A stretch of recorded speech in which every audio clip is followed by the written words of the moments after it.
ఈ రాత్రికాల సమయంలో దేవుడి సన్నిధిలో హాజరైనటువంటి నా తోటి సహోదరులకు సోదరిమణులందరికీ నా వందనాలు తెలియజేస్తున్నానండి. ఈరోజు మనం కరుణించు దేవుడు అనే పాఠాన్ని నేర్చుకున్నామండి. ఒక చాక్ పీస్ ఉందా,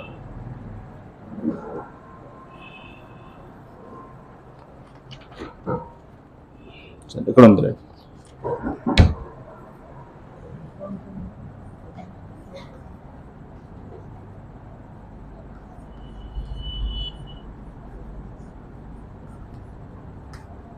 కరుణించు దేవుడు అనే పాఠాన్ని మనం నేర్చుకోబోతూ ఉన్నాం.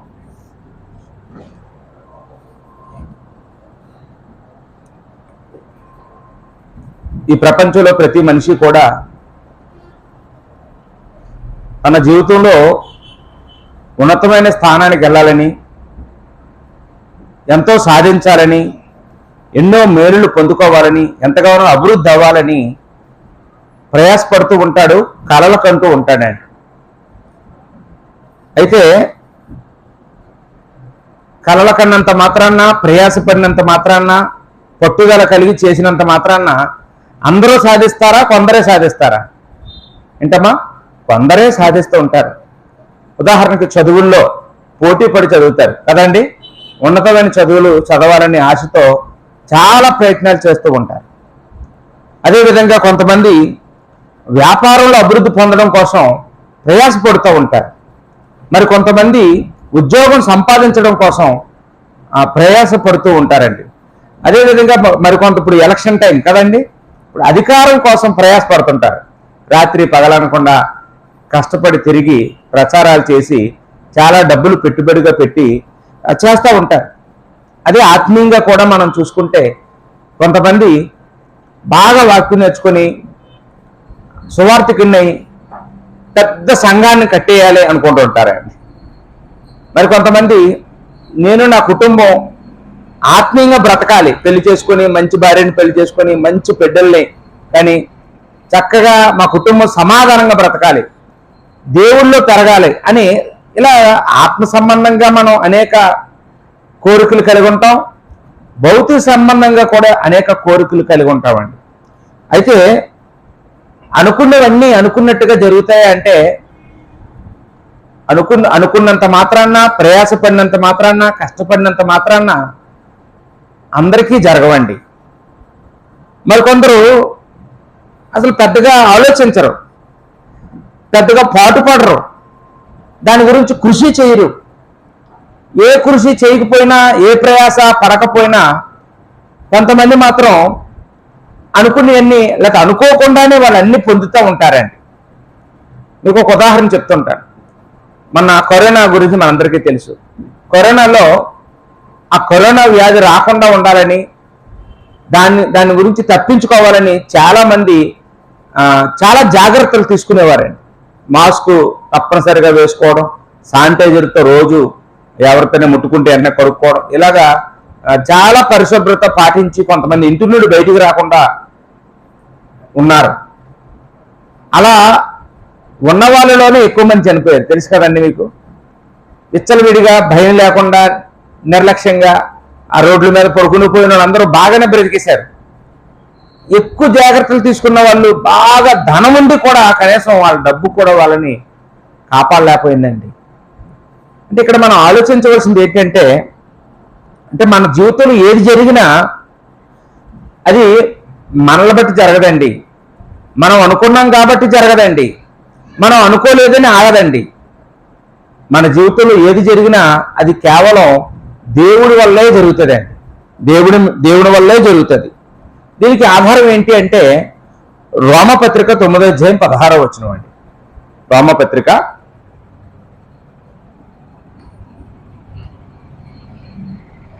9వ అధ్యాయము 16వ వచనం.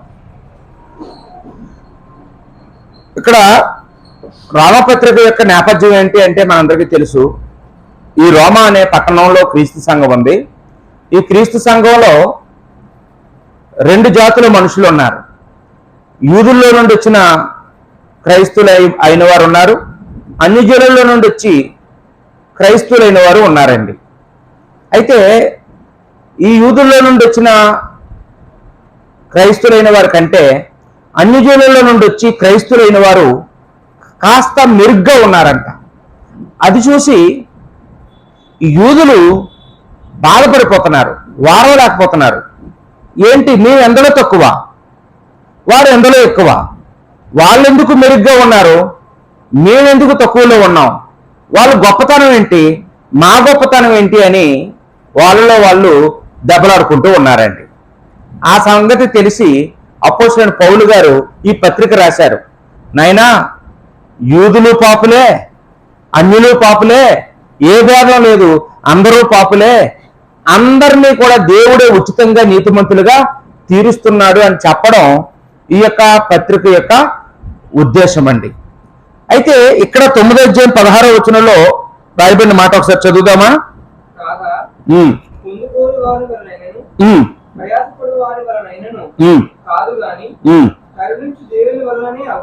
అంటే ఇక్కడ పొందుకోవాలన్నంత మాత్రాన అందరూ పొందుకుంటారా? అందరూ పొందుకోరు.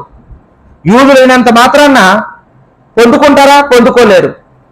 పోనీ అన్యులైనంత మాత్రాన పొందుకోకుండా ఉంటారా? పొందుకోకుండా ఉండరు. పొందగోరు వాని వలనైనను ప్రయాసపడు వారి వలనైనను ఏది జరగదు. ఏది జరిగినా కరుణించి దేవుని వల్లే జరుగుతుంది అన్నాడు. అందుకే మన పాఠానికి ఏం పేరు పెట్టుకున్నామండి? కరుణించు దేవుడు. పౌలు గారు ఈ మాటను ఎక్కడి నుంచి కోట్ చేశారండి? నిర్గమకాండం 33వ అధ్యాయం 19వ వచనం నుంచి కోట్ చేయడం జరిగిందండి. ఒకసారి నిర్గమకాండం 33వ అధ్యాయం చూడండి. ఇక్కడ యెహోవా దేవుడు చెప్పిన మాట అండి ఇది. నిర్గమకాండము 33వ అధ్యాయము 19వ వచనం.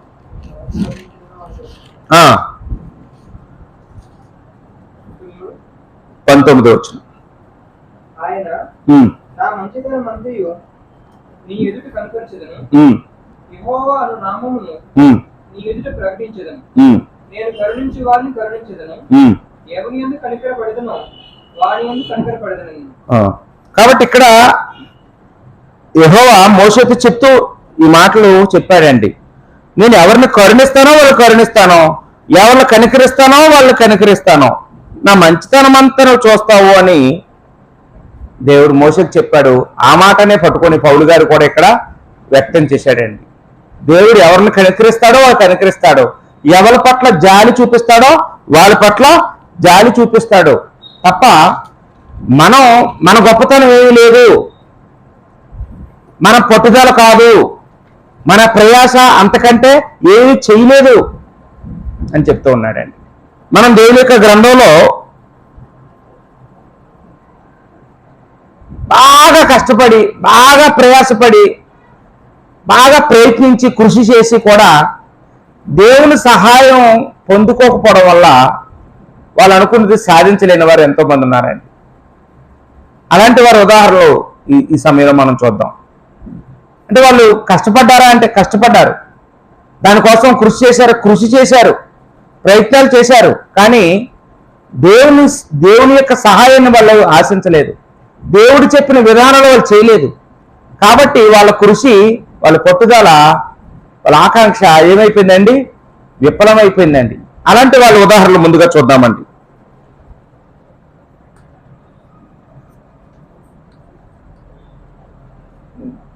దేవుని సహాయము లేనందున విఫలమైన వారు. దేవుని సహాయం లేదు వాళ్ళకి, వాళ్ళు మాత్రం కష్టపడ్డారు, వాళ్ళు మాత్రం ఏదేదో చేశారు, చేయాలనుకున్నారు, ఆరాటపడ్డారు, కానీ సాధించలేకపోయారండి. అలాంటి వారిలో మొట్టమొదటి వారు ఎవరు కనపడతారంటే మనకి హవ్వ కనపడుతుందండి. ఎవరమ్మా? హవ్వ. హవ్వ ఏం సాధించాలనుకోండి? అపవాది మాటలు విని దేవదూతల వంటి వారు అయిపోతారని చెప్పగానే దేవదూత అయిపోవచ్చు అయితే అనుకుందండి. అనుకొని దేవుడు చెప్పిన పనిని చేయకుండా సాతాను చెప్పిన పనిని చేసిందండి. ఆ తినొద్దన్న పండుని తిన్నది. ఆదికాండము 3వ అధ్యాయము 4-5 వచనాల్లో మనకి ఈ సంగతి కనపడుతుందండి. ఏమైందండి? చివరికి దేవదూత అయిందా? ఏదైనా తోటలో నుండి గెంతివేయబడింది, దేవుని చేత శపించబడింది. దేవుని చేత శపించబడింది. పని చేసినంత మాత్రాన సరిపోదు, అది దేవుని యొక్క అనుమతితో చేసిన పని అయి ఉండాలి, దేవుని యొక్క సహాయంతో చేసిన పని అయి ఉండాలి. దేవునికి విరుద్ధమైన పని చేసి నేను గొప్పదాన్ని అయిపోదాం అనుకుంటే అయిందండి? గొప్పదా అవ్వలేదు, ఇంకా స్థితి తగ్గిపోయింది. అదేవిధంగా మనం చూస్తే నోవహు సంతానం ఓడలో నుంచి వచ్చిన తర్వాత ఆ సంతానం పెరిగి వాళ్ళందరూ ఒకే చోట ఉండాలని ఒక ఆలోచన వచ్చి బాబేలు గోపురం నిర్మించుకుందాం అనుకున్నారండి. బాబేలు గోపురం అంటే ఒకే ఇల్లు, మొత్తం ప్రపంచంలోని మనుషులందరూ ఒక్క ఇంట్లోనే ఉండాలని, అది ఆకాశాన్ని అంటినంత ఎత్తైన ఇల్లు కట్టాలని, దానివల్ల మంచి పేరు సంపాదించాలని వాళ్ళు ప్రయత్నం చేసి ఆ ఇల్లు నిర్మాణం చేయాలని ఆలోచన వచ్చిందంటండి వాళ్ళకి. ఆదికాండం 11వ అధ్యాయంలో 4 నుంచి 5 వచనాల్లో మనకు ఆ విషయం కనబడుతుందండి. బాబేలు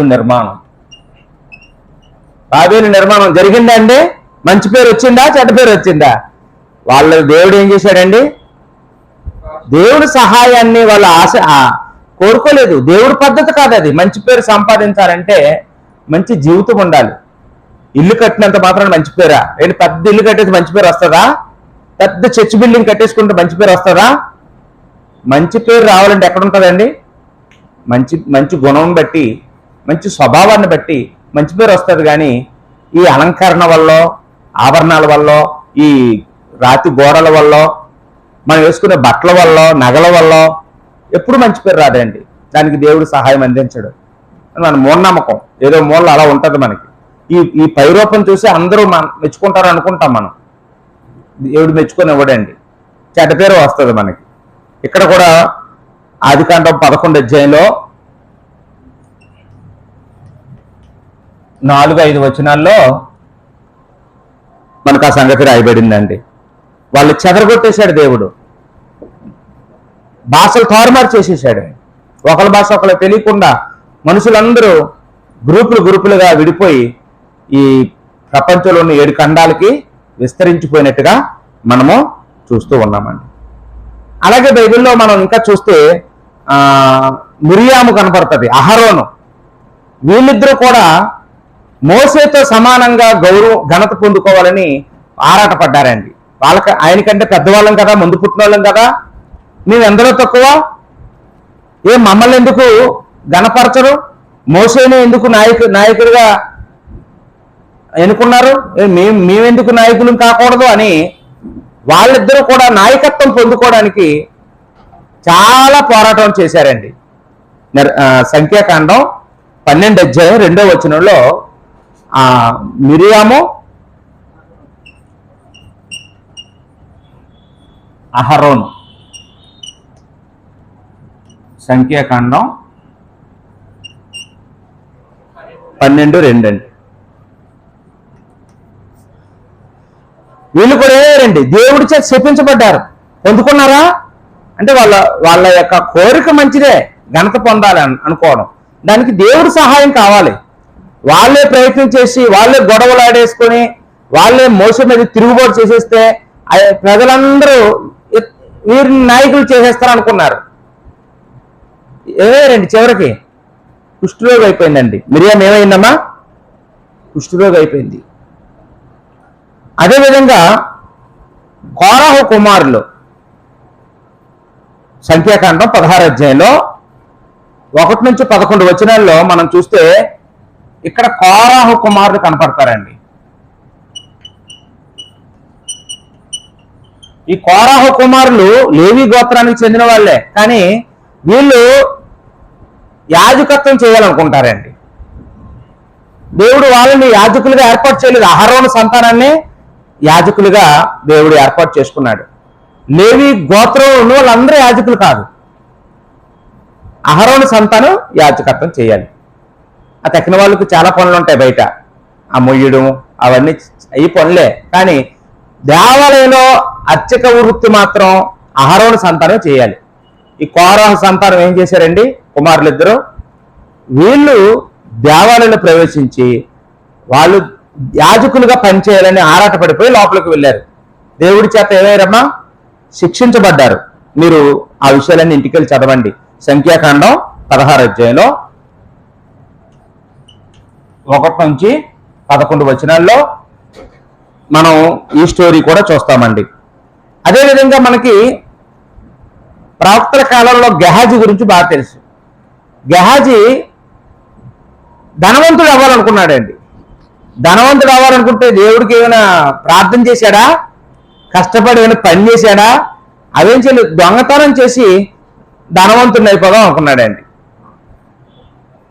ప్రవక్తతో అబద్ధం చెప్పి, అక్కడికి వెళ్ళి ఆ నయమాన్తో అబద్ధం చెప్పి ఆ బట్టలు, బంగారం, డబ్బులు తెచ్చుకున్నాడండి. తెచ్చుకొని ఏమయ్యాడండి? చివరికి గొప్పవాడు అయ్యాడా? ధనవంతుడు అయ్యాడా? కుష్ఠరోగి అయిపోయాడు. ఆయన ఒకడే కాదు, ఆయన భార్య, ఆయన పిల్లలు కూడా కుష్ఠరోగులుగా శపించబడ్డారండి. మనం ఆ మాట కూడా రాసుకోవచ్చు. గెహాజీ అని 2వ రాజుల గ్రంథం 5వ అధ్యాయంలో ఈ విషయాలు ఉంటాయండి. 2వ రాజులు 5వ అధ్యాయము 20 నుంచి 27 వరకు ఆ సంగతులు మనం చూస్తాం. కొత్త నిబంధనలోకి వచ్చేటప్పటికి గారిడి సీమన్ గురించి మీ అందరికీ తెలుసు. ఈయన దేవుడి యొక్క కృపావరాలని డబ్బుతో కొనాలనుకుంటాడండి. కృపావరాలు కావాలని కోరుకోవడం తప్పు కాదండి. అపోస్తలులే ఇస్తారు 1, 2 చేతులుంచి అర్హతలు ఉన్న వాళ్ళకి. కానీ ఈయనేంటంటే 1, 2 వాళ్ళు ఇచ్చేది కాదు. అపోస్తలులకి ఉన్న ఆ 9 కృపావరాలు నాకు కావాలి, దానికి ఎంత డబ్బులైనా వెలకట్టండి ఇచ్చేస్తాను అని డబ్బుతో బేరం ఆడాడండి. పొందుకున్నాడమ్మా, నువ్వు చాలా దుష్టత్వంలో ఉన్నావు, నీకు పరలోక రాజ్యంలో పాలు పంపులు ఉండవు చూసుకో అని, నువ్వు అర్జెంటుగా మారు మనసు పొందమని ఆ గెహాజీని వాళ్ళు గద్దించారండి. అపోస్తలుల కార్యం 8వ అధ్యాయంలో 17 నుంచి 24 వరకు ఆ సంగతులు కనపడతాయండి.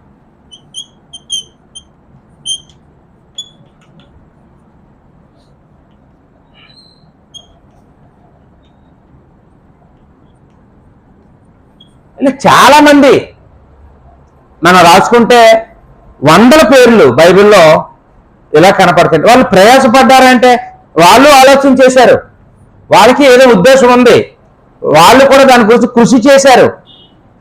కానీ వాళ్ళ ప్రయత్నాలు ఏమైపోయాయండి? విఫలమైపోయాయి. వాళ్ళు ఏదో గొప్ప స్థానానికి వెళ్ళాలనుకున్నారు, చివరికి శపించబడ్డారు, దేవునికి శత్రువులుగా మిగిలిపోయారు. చరిత్రలో ఈరోజు మనందరం కూడా వీళ్ళని భక్తిహీనులుగా చెప్పుకుంటూ ఉన్నాం. అలాగే మరి దేవుడి యొక్క సహాయాన్ని అర్జించినటువంటి వాళ్ళు కూడా ఉన్నారండి. ప్రయాస పడకుండానే, ఏ కృషి చేయకుండానే కేవలం దేవుడి యొక్క కనికరంతో సమస్తాన్ని పొందుకున్న వాళ్ళు ఉన్నారండి. అది పార్ట్ 2గా మనం చూద్దామండి.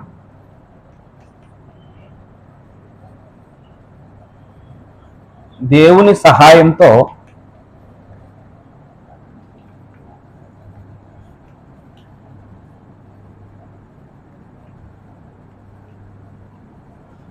సహాయంతో సమస్తాన్ని పొందారు. కేవలం దేవుడి సహాయం. ఇందులో వీళ్ళ యొక్క కృషి కానీ, వీళ్ళ ఆలోచన కానీ, వీళ్ళ తెలివితేటలు కానీ, వీళ్ళ సామర్థ్యం కానీ ఏమీ ఉండదండి. దేవుడే వారిని హెచ్చించాడండి. ముందుగా మనం చూస్తే దావీదు మనకి కనపడతారు.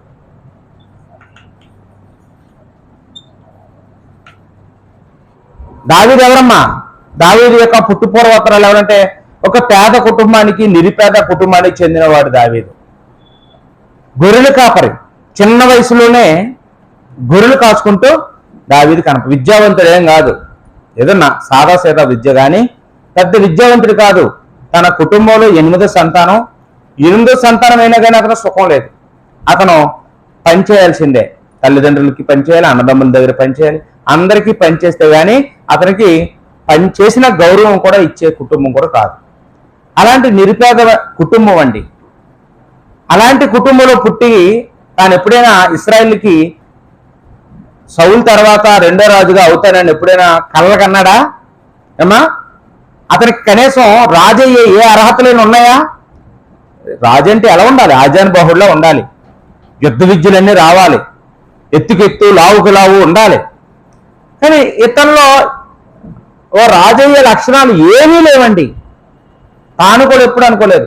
పోనీ ఏమైనా దావీదు రాజవంశంలో పుట్టాడా? రాజవంశంలో పుట్టలేదు. ఒక యూదా గోత్రంలో ఒక గొర్రెలు కాపరుగా ఒక పేదవాళ్ళ ఇంట్లో ఆయన యెష్షయి అనే ఒక సామాన్య రైతు కుటుంబానికి చెందినటువంటి వాడు దావీదు. కానీ దేవుడు అతన్ని ఇశ్రాయేలుకి రెండో రాజుగా చేసినట్టుగా మనం ఇక్కడ చూస్తూ ఉన్నామండి. అంటే అందులో దావీదు యొక్క ఏం కనపడలేదండి. దావీదు యొక్క ఆలోచన కానీ, దావీదు యొక్క పట్టుదల కానీ, దావీదు కృషి వల్ల కానీ కానే కాదు. అదంతా దేవుని యొక్క జోక్యం.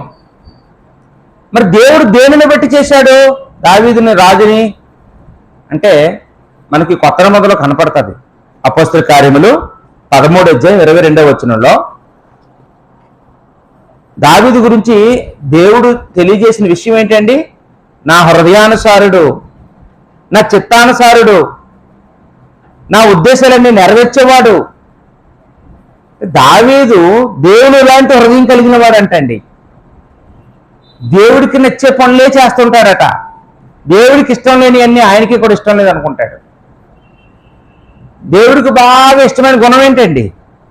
హెచ్చించుకోవడం, తగ్గించుకోవడం. దావీదు ఎప్పుడు తగ్గించుకుంటుంటాడు. దేవుడికి బాగా ఇష్టమైనది ఏంటండి? ఏదైనా శ్రమ రాగానే, కష్టం రాగానే దేవుడికి ప్రార్థన చేసుకోవడం. దావీదు ఎప్పుడు అదే చేసేవాడు. తీరికగా ఉన్నప్పుడు దేవుడి పాటలు పాడుకునేవాడు. ఏదైనా సమస్య రాగానే వెంటనే దేవుడి మీద ఆధారపడేవాడు. అలాగే బాల్యం నుండి దేవుడు అతన్ని తప్పిస్తూ వచ్చాడండి కష్టాల నుంచి. కాబట్టి అలా ఎవరైతే దేవుడి మీద ఆధారపడుతూ ఉంటారో వాళ్ళు ఊహించిన దానికంటే, వాళ్ళు అడిగిన దానికంటే అధికంగా, అత్యధికంగా దేవుడు చేస్తాడండి. అంటే ఈరోజు మనం కష్టపడక్కర్లేదు, చదవక్కర్లేదు, పాటుపడక్కర్లేదు, కృషి చేయక్కర్లేదని కాదండి. కేవలం మన శక్తి సామర్థ్యాలతోనే మనం ఏది పొందుకోలేం.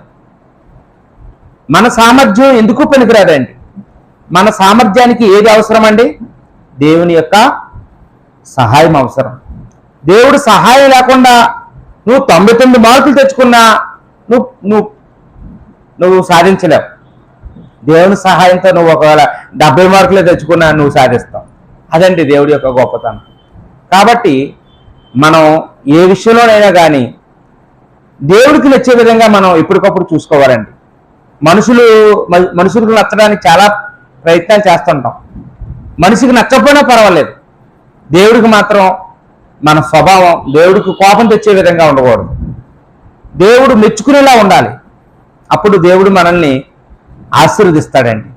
ఏ అర్హత లేని దావీదుని రాజుని చేశాడండి. గొప్ప స్థానాన్ని ఇచ్చినట్టుగా మనం చూస్తూ ఉన్నాం. దావీదు చేత దేవుడు 75 కీర్తనలు రాయించుకున్నాడండి. 75 కీర్తనలు. ఈరోజు బైబిల్లో ఉన్న 150 కీర్తనలో సగం కీర్తనలు దావీదే రాశాడండి. అంటే అంతలాగా దేవుడు అతని ద్వారా కీర్తించబడ్డాడు.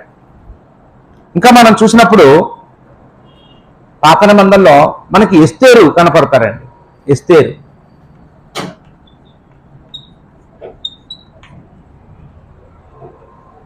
ఎవరంటే ఒక యూదురాలు. వీళ్ళు పారసీక రాజుల కాలంలో ఒక నిరుపేద కుటుంబానికి చెందిన వాళ్ళు. చిన్నతనంలోనే తల్లిదండ్రులు కోల్పోయి తన అన్న ఇంట, మొర్దెకై అనే అన్న ఇంట ఆమె పెరుగుతూ వస్తుందండి. తను ఎప్పుడైనా రాణి అవుతాను అనుకుందా? అదే ఏమా పారసీక రాజుకి, అహస్వరోషు అనే రాజుకి నేను రాణి అవుతానని ఎప్పుడైనా కళ్ళకన్నదా? లేదండి.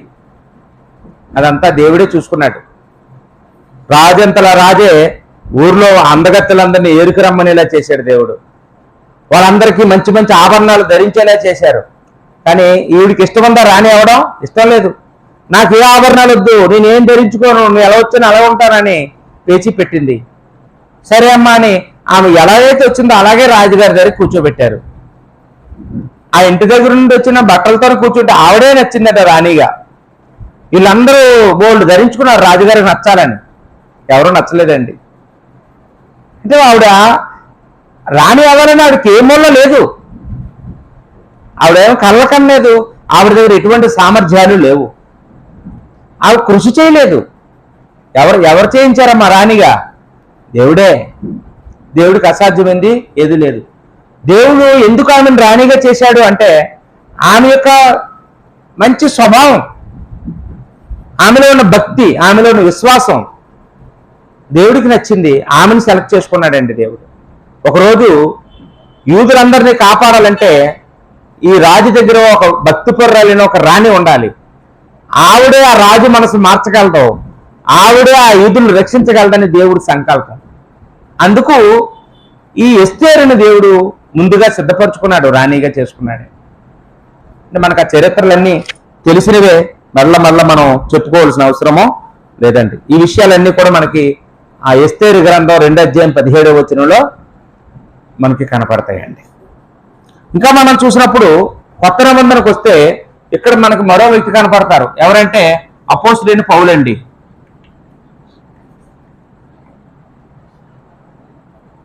అపోస్తలుడైన పౌలు గురించి మనందరికీ ధారాళంగా తెలుసు. అపోస్తలుడైన పౌలు పూర్వ జీవితం మనం ఆలోచన చేస్తే ఆయన పేరు సౌలు. అపోస్తలుల కార్యం 8వ అధ్యాయంలో ఆయన గురించి వివరించడం మొదలు పెట్టారండి. 3వ వచనంలో మనం చూస్తే, సౌలు ఇంటింటా వచ్చి ఆ మార్గమందున్న పురుషులనేమి స్త్రీలనేమి ఈడ్చుకొని పోయి చెరసాలలో బంధించి సంఘమును పాడు చేయించు ఉండేవాడు అనే మాట రాయబడిందండి. క్రైస్తవుల్ని హింసించేవాడు, జైల్లో పెట్టేవాడు. 9వ అధ్యాయానికి వచ్చేటప్పటికి సౌలు ఇంకనో ప్రభు యొక్క శిష్యులను బెదిరించుచు 1-2 వచనాల్లో బెదిరించుటయు హత్య చేయుటయును తనకు ప్రాణాధారమైనట్లు ఆయన అధికారుల దగ్గరికి వెళ్ళి, సమాజ మందిరపు అధికారుల దగ్గరికి వెళ్ళి పత్రికలు రాయించుకొని క్రైస్తవులు ఎక్కడ దాక్కున్నా యెరూషలేముకు చెందిన క్రైస్తవులు ఏ ఊళ్ళో ఉన్న వాళ్ళని బంధించి తీసుకురావడానికి అనుమతి పత్రం రాయించుకొని వచ్చాడండి. దమస్కులో దాక్కున్నారని తెలుసుకున్నాడు, దమస్కుకు బయలుదేరాడండి. వాళ్ళని పట్టుకొని యెరూషలేం తీసుకొచ్చి బంధించేద్దాం, లేదంటే రాకపోతే హత్య చేసేద్దాం అని తీర్మానం. పౌలు కనీసం అతను క్రైస్తవుడు అవుతారని ఎప్పుడైనా కలగన్నాడా? ఏటమ్మా నేను క్రైస్తవుని అవుతాను అనుకో. ఆయన జీవితం ఎలా ఉందంటే క్రైస్తవుడు కనపడితేనే కాల్చేద్దాం అన్నట్టు ఉన్నాడు. అలాంటి వాడు క్రైస్తవుడు అవడం ఏంటి? క్రైస్తవుడు అవడం మాత్రమే కాకుండా అపోస్తలులతో సమానుడిగా, అపోస్తలుల కంటే ఇంకా ఒక మాటలో చెప్పాలంటే ఇంకా ఒక మెట్టు ఎక్కువ. ఎన్ని పత్రికలు రాశాడండి, ఎన్ని ఊర్లు సువార్త ప్రయాణాలు చేశాడు, ఎన్ని సంఘాలు కట్టాడండి, ఎన్ని శ్రమలు అనుభవించాడు క్రీస్తు కొరకు, ఎంత ప్రయాసం, ఎన్ని బోధలు చేశాడు. ఈరోజు సంఘానికి సంబంధించిన ఏ సిద్ధాంతమైనా మాట్లాడింది పౌలు గారేనండి. సంఘ సిద్ధాంతం. ఈరోజు మనం ఎప్పుడు ప్రభురాత్రి భోజనం తీసుకోవాలి, మనం విగ్రహాలు అర్పించి తినొచ్చా తినకూడదా, మరి వివాహం విషయంలో ఏంటి, ఇవన్నీ మన ప్రశ్నలన్నీ కూడా నివృత్తి చేసింది ఎవరండి? పౌలు గారు. ఎంత ఎక్కువ సేవ చేశాడండి, ఎక్కువ శ్రమలు పొందాడండి. తాను అనుకున్నాడా అంటే తాను అనుకోలేదు. క్రైస్తవుడు అవడం కోసం ఏమైనా ప్రయత్నాలు చేశాడా? అస్సలు లేదు. అపోస్తలుడు అవ్వాలని ఏమైనా ప్రయత్నం చేశాడా? అస్సలు లేదండి. ఎవరు చేశారండి అదంతాను? దేవుడే. మరి దేవుడు ఎందుకు చేశాడు అంటే వాస్తవానికి సౌలు క్రైస్తవులకి వ్యతిరేకి కానీ దేవుడికి కాదండి. దేవుడి వల్ల ఎప్పటి నుంచి భయభక్తులు కలిగి ఉన్నాడండి సౌలు? బాల్యం నుండి గమాలీయేలు పాదాల దగ్గర ధర్మశాస్త్రాన్ని ఉపదేశించబడ్డాడు. ధర్మశాస్త్రం అంటే పిచ్చి, దేవుడంటే పిచ్చి అండి అతనికి.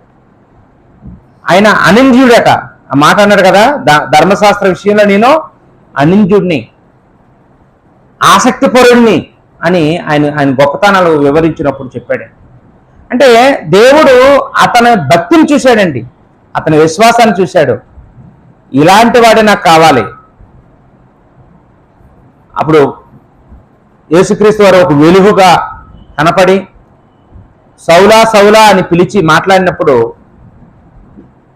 ఆ సౌలు యొక్క 2 కళ్ళు పోయాయి, నీరు కారిపోయాయి, అందుడైపోయాడు.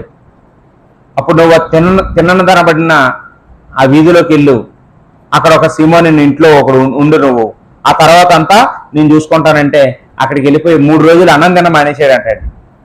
విచారం పడిపోయాడు కళ్ళు లేవని. అప్పుడు దేవుడు అననీయ అనే ఒక ప్రవక్తని ఆయన దగ్గరికి పంపించాడు.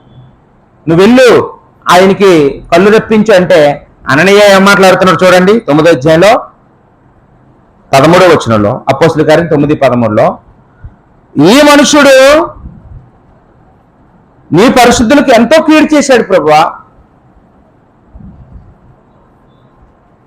ఇతను మంచోడు కాదు, ఇతను చెడ్డోడు, ఇతను ఏదో ప్లాన్ చేసి వచ్చాడు, క్రైస్తవులందరికీ కీడు చేయడానికి ఏదో ఆలోచనతో నటిస్తున్నాడేమో, అతని కళ్ళు బాగు చేయమంటావేంటి, అతనికి భలే జరిగింది, అలాగే ఉన్నాయి అంటున్నాడు ఈయన. అప్పుడు యేసు ప్రభు ఏమన్నారండి ఆయనతో, నీవు వెళ్ళుమో, 15వ వచనం, నీవు వెళ్ళుమో అన్ని జనుల ఎదుటనో రాజుల ఎదుటనో ఇశ్రాయేలు ఎదుటనో నా నామము భరించుటకు ఇతడు నేను ఏర్పరచుకున్న సాధనమై ఉన్నాడు. అన్యజనుల దగ్గరికి వెళ్ళి వాక్యం చెప్పాలంటే ఎవరైనా చెప్పగలరండి? అన్యజనుల దగ్గరికి వెళ్ళి డేరింగ్గా మాట్లాడిన మనిషి పౌలేనండి. మొట్టమొదటిగా పేతురు వెళ్ళారు కొర్నేలి దగ్గరికి, కానీ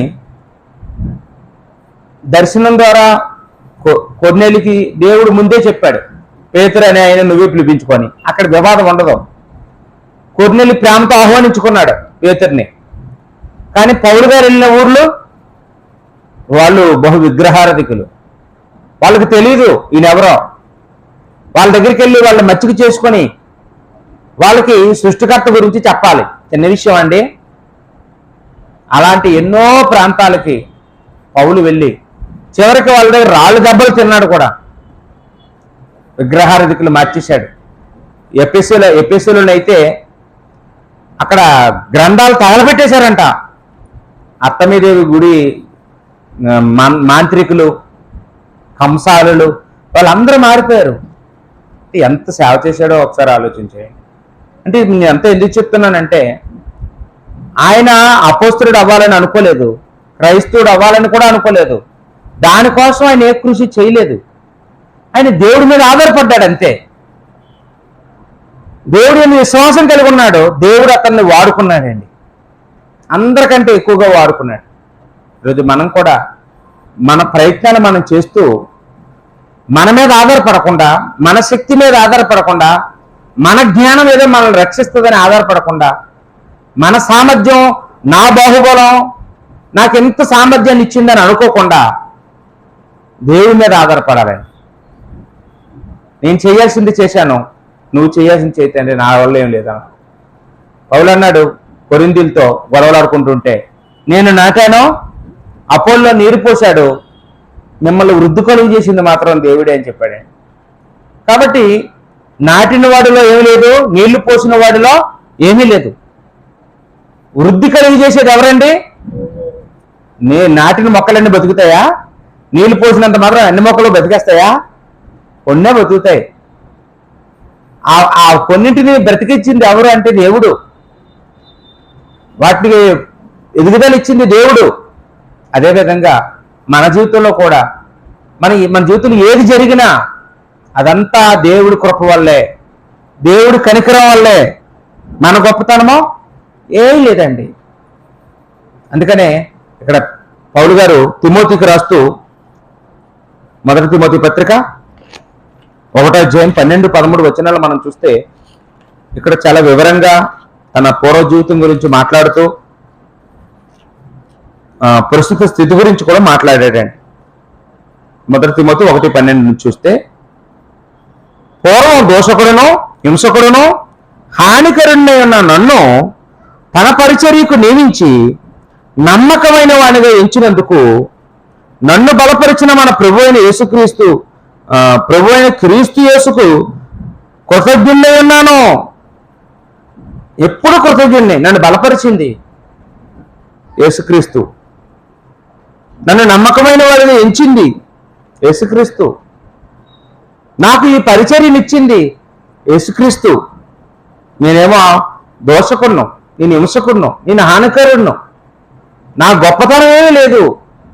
ఇదంతా కేవలం మరి దేవుడు దయ, యేసుక్రీస్తు యొక్క కరుణ అని ఇక్కడ చెప్తూ ఉన్నాడండి.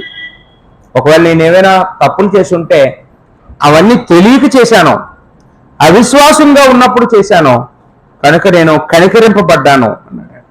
అంటే ఇదంతా కనికరం, దేవుడి కనికరమే తప్ప నా గొప్పతనం ఏమీ లేదు అని ఇక్కడ పౌలు గారు చెప్పడం మనం చూస్తూ ఉన్నామండి.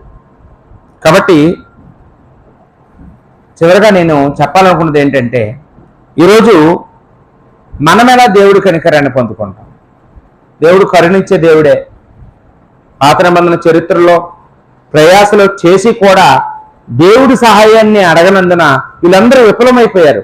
వీళ్ళ జీవితంలో దేవుడు లేడు, అందుకే విఫలమైపోయారు. కానీ ఇక్కడ దేవుడి సహాయాన్ని మాత్రమే పొందుకున్నారు. వీళ్ళ ప్రయత్నాలు అంటే ఏమీ లేవు, వీళ్ళేమో ఆరాటపడలేదు, కృషి చేయలేదు. కానీ వీళ్ళని దేవుడు చరిత్రలో గొప్ప గొప్ప మూలరాయిల్లాగా దేవుడు వీళ్ళు వాడుకున్నాడు. ఇంకా చాలా మంది ఉన్నారు, అందరి పేర్లు రాయడానికి మనకి సమయం లేదు. అయితే ఈరోజు నిన్ను కూడా దేవుడు, నన్ను అలా వాడుకోవాలంటే, మనం దేవుడి యొక్క కరుణను పొందుకోవాలంటే మనం ఏం చేయాలి? మనం ఏం చేయాలమ్మా? మనం కూడా మన కొత్త నిబంధనలో యేసుక్రీస్తు వారు చెప్పారు కొండ మీద ప్రసంగంలో, మత్తయి సువార్త 5:7 ఏమన్నాడండి? కనికరించువారు ధన్యులు, వారు కనికరం పొందుతారు. అంటే ఇప్పుడు మనం చేయవలసింది ఏంటంటే, మనం కూడా దేవుడి చేత కనికరించబడాలంటే అలాగా మనం కూడా ఇంకొకరు కనికరించాలండి. మనం కూడా కనికరించాలి, అర్హత లేని వారిని కనికరించాలి, అల్పుల్ని కనికరించాలి, పేదల్ని కనికరించాలి, రోగుల్ని కనికరించాలి, అజ్ఞానుల్ని కనికరించాలి, విద్యావిహీనుల్ని కనికరించాలి, పాపుల్ని కనికరించాలండి. మన కాఠిన్యాన్ని వాళ్ళ మీద చూపించకూడదు. ఒకవేళ నువ్వు నీ కాఠిన్యాన్ని వాళ్ళ మీద చూపిస్తే దేవుడు కూడా తన కాఠిన్యాన్ని నీ మీద చూపిస్తాడు. కనికరం లేనివాడు కనికరం లేని తీర్పు పొందుతాడు అన్నాడు యాకోబు పత్రికలో. మనకు ఆ సంగతులు రాయబడ్డాయండి. కాబట్టి మనం కనికరం పొందాలి, కనికరం చూపించాలి. నువ్వెంత కనికరం చూపిస్తావో ఇతరుల పట్ల, దేవుడు నీ పట్ల అంత కనికరాన్ని చూపించడానికి సిద్ధంగా ఉన్నాడు. మనం కనికరం చూపించాలి. దేవుడి యొక్క కనికరం ఎంతగా ఉంటుందో ద్వితీయోపదేశకాండంలో చెప్పాడండి. ద్వితీయోపదేశకాండం 5:10 నన్ను ప్రేమించి నా ఆజ్ఞలను గైకొన్న వారి విషయంలో 1000 తరాల వరకు నేను కనికరిస్తాను అన్నాడు. దేవుని ప్రేమిస్తే, దేవుని ఆజ్ఞలు గైకుంటూ పోతే మనల్ని కనికరిస్తాడట. మన తర్వాత వచ్చే మన పిల్లల్ని కూడా దేవుడు తన కనికరాన్ని వారికి తోడే ఉంచుతారు. 1000 తరాల వరకు కూడా దేవుడు కనికరిస్తానని చెప్తూ ఉన్నాడు. కాబట్టి మనం చేయవలసిందల్లా దేవుని ప్రేమిద్దాం, దేవుని ఆజ్ఞల్ని గైకొందాం. మనం ఏమి ఇవ్వగలమండి దేవుడికి? ఆరాధన చేయడం తప్ప, వాక్యం వినడం తప్ప ఏం చేయగలం? ఏమంటే దేవుడికి ఏమి ఆనందం? ఆయన స్తుతియాగమే ఆనందం, ఆయన స్తుతించడమే ఆనందం. మనం అది చేస్తే దేవుడు మనల్ని కనికరిస్తానని ఇక్కడ చెప్తూ ఉన్నాడు.